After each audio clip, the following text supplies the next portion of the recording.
We've arrived in New Orleans, booked a hotel on the route on booking.com, and check this out. It's like every insane grandma's wet dream.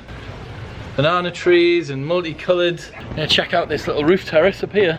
Oh, dude.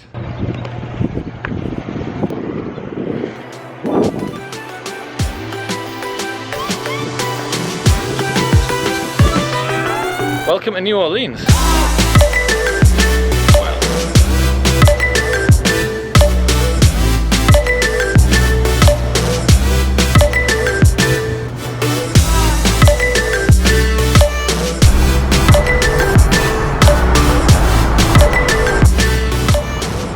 Good morning. We are heading to the World War II Museum in beautiful New Orleans. Last night went out to Bourbon Street and the French Quarter. It's crazy architecture here, really old and stylish, kind of French Venetian blinds everywhere, shitloads of wrought iron. I feel like I'm in a 1800 period drama at all times. But yeah, we are going right there, the National World War II Museum. It's like the third best museum on the planet, so we got high hopes. Also, the stickiest climate in the world. It's really hot and there's just shitloads of water everywhere, so it feels like 100% humidity.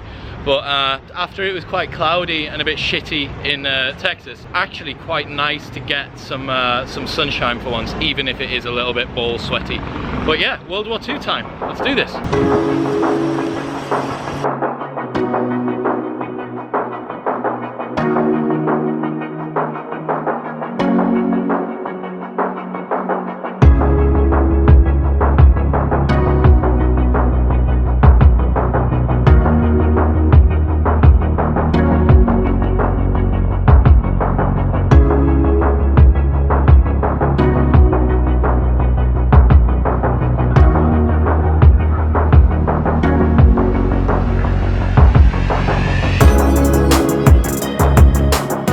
We've just finished up at the World War II Memorial Museum. It's a bit overwhelming, to be honest. Senseless degrees of resolution in terms of how in-depth they've gone with it. We've been there for probably about 3 hours and I don't think we've really even got through half of it. We might actually have to go back. We kind of had to rush through it because there was so much to get to and now we got to go somewhere else. But yeah, without a doubt, the best museum I think I've ever been to. Totally immersive and just fascinating. Was totally unprepared for what we went through, but amazing experience, and yeah, strongly considering going back tomorrow for round 2.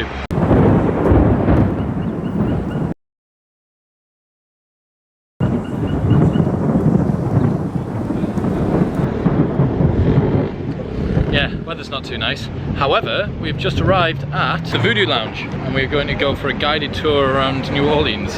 Don't know what to expect. As long as I don't get hit by lightning, I think I'm probably going to be fairly happy today.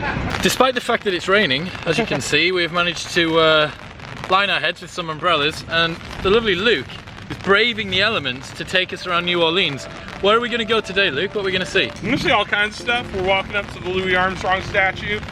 We're going to talk a little bit about jazz music. We're going to talk about rock and roll music. Talk about the history of New Orleans, the founding of the city, some of our raunchy history, the drinking culture, prostitution in the city. We're going to tell some ghost stories, talk about our vampire lore a little bit, just kind of a melange of everything. Amazing. So that is today, and yeah, fuck the rain, man. We're gonna get this. We're gonna get this done. No stuffy nose. This is arguably the oldest African American neighborhood in the United States. This is the birthplace of rock and roll. Anyone who's born here, the Empire Neighborhood Association, 1,100 buildings in this neighborhood burned down, and so everything is rebuilt using Spanish-inspired architecture, school-like frames. And that is the reason we build. Grow food, they're all starving to death. Is that why there's still bars on the windows? Homage to the fact that this used to house pirates. We stopped off partway through the tour and I can't believe that 2 law enforcement officers have just seen me be robbed $4 for this Rockstar Energy. Unbelievable. By which brothels can be licensed and regulated, but they're not going to call them brothels. So this is the first brothel, May Bailey's the first brothel license under this Lorette law, according to them. And the legend is, and this is anecdotal, but supposedly May Bailey, she's a woman, madam. Lots of these brothels were run by women. and she's running this brothel, and she's just getting picked on by the cops all the time. Cops are showing up and harassing her girls, and they're having to pay protection money and stuff. There's not like a city police force. It's all these little private police organizations. They're basically Irish gangs warring with each other. So she goes to City Hall and she says, look, I get it, man. It's New Orleans, it's pay to play. Can I just cut you all a yearly check and be left alone? And City Council says, we don't do business with prostitutes. And she said, yeah, I get that. You know who prostitutes do business with is newspapers. And I have this little black book that says exactly who's visited and how long you stayed, and I'm sure your wives would be really interested. So these brothels start being licensed as homes for lewd and abandoned women. When we go in here, you're gonna see they have a license up on the wall. They claim it's an original, but we're pretty sure it's a replica. You'll see some pictures against this wall. What are we gonna do now? I don't know what we're gonna go do now. Dinner maybe? Yeah, we might go for some dinner or something, but yeah, absolutely awesome way to see the city. Crazy knowledgeable. I feel like I've been adopted as a native now.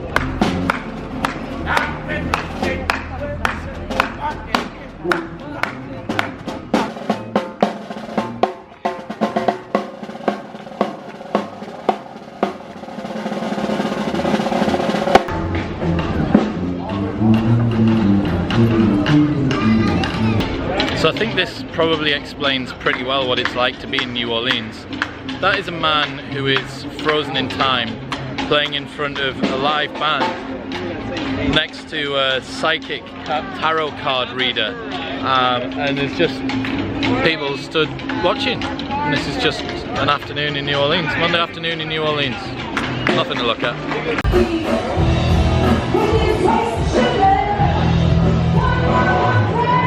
So this is Bourbon Street, which we walked down last night. It's the first place that we arrived when we got here.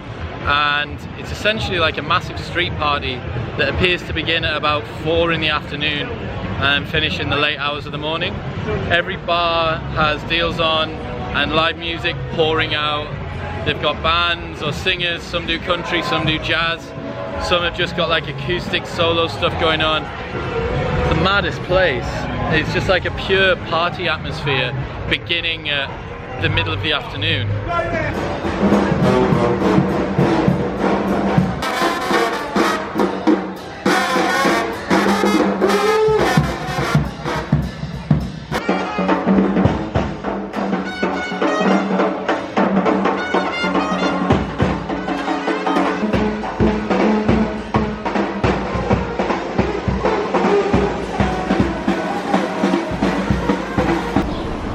How's your day been, man? Been good. Been tired, but been good. Walked a lot of miles. Please stand behind the yellow line while the bus is moving.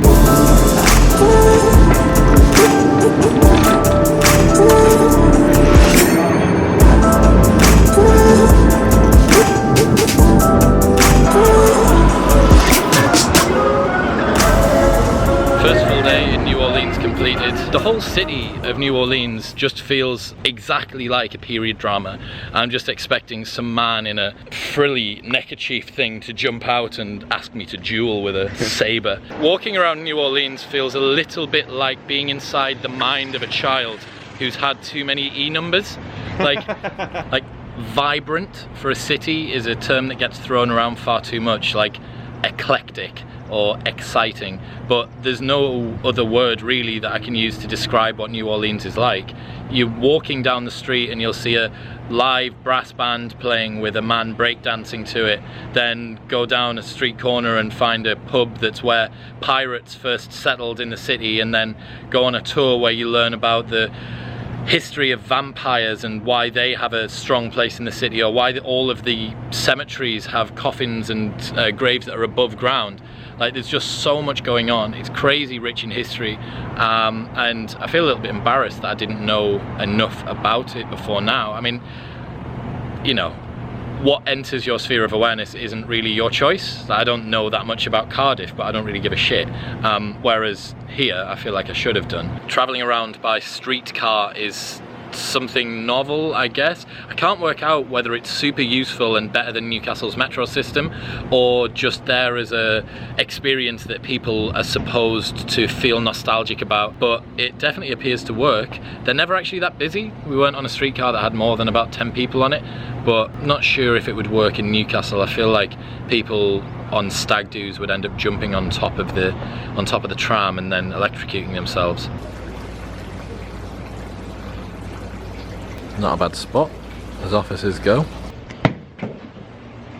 Good morning. We are on our way to Oak Valley Plantation, where we're going to get a tour around and learn about the history of the slave trade there. Then we are going on a boat to try and find some alligators and some sea snakes, and I'm locked in.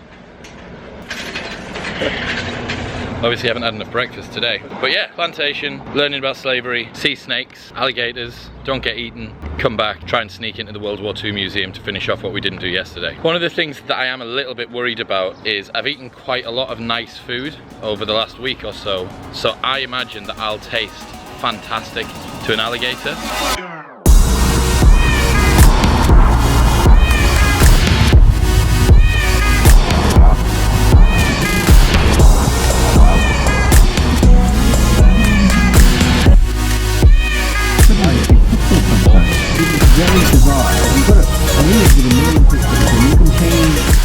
We've just arrived at our gator tour, as you can see, and that's not very reassuring, but I think we broke some land speed records to get here on time from the plantation. Confident driving, I would say. Becoming a little bit more comfortable on the American roads. They are very wide and very straight, so they're not that challenging. But yeah, we're doing the Gators and Ghosts tour, minus the ghosts, just gators today. Big fan-powered boat going across marshland, looking out for wildlife and alligators and shit like that. Should be good. But before we get cracking with the swamp tour, what were your thoughts on the plantation we went to? I found it personally like really interesting, but it was emotionally quite complex because you had like the really beautiful house and really beautiful history, but I saw in the slave area there was some shackles that were the same size as my son's wrist, and they were for moving slave children around the estate, and it just hits it home, eh? It makes it a very challenging experience to understand that people did that to other people. Yeah, within the last 200 years. Yeah. It's weird, it was somber, wasn't it? Like, it's beautiful, and obviously it's an important historical event, and you don't want anything to be sugar-coated, you want to see it as it was, but it's just, the word that came to mind was tarnished. Like this beautiful house with really grand design and obviously very expensive, but built on the backs of people who were in shackles. Like I said, when we first arrived, I used the wrong phrase. I said it looks so civilized. In actual fact, the opposite. The opposite, civilized. Uncivilized. Yeah, it was. Look how still this water is, man. One thing that I am fairly impressed by is just how still that water looks. It's obviously completely still apart from the alligators waiting underneath to eat me, but yeah, general. And snakes, don't forget snakes. Snakes as well, apparently. Critters. I could go in a swim there though. I mean, that's the point. That's exactly what the alligators want you to think, isn't it? That nice, you could warm, go. calm water. Looks lovely. Yeah, Take a dip. Yeah. Let's go for a swim. Fuck it. Look at the size of that fan. So our captain's just informed us that if we fall into the water, we don't actually need to swim faster than the alligators, we just need to swim faster than the person that's next to us. Thankfully I've been doing swim training for the last few months, so I'm feeling pretty confident. 6 litres. 6 litres of fan-powered gator deck.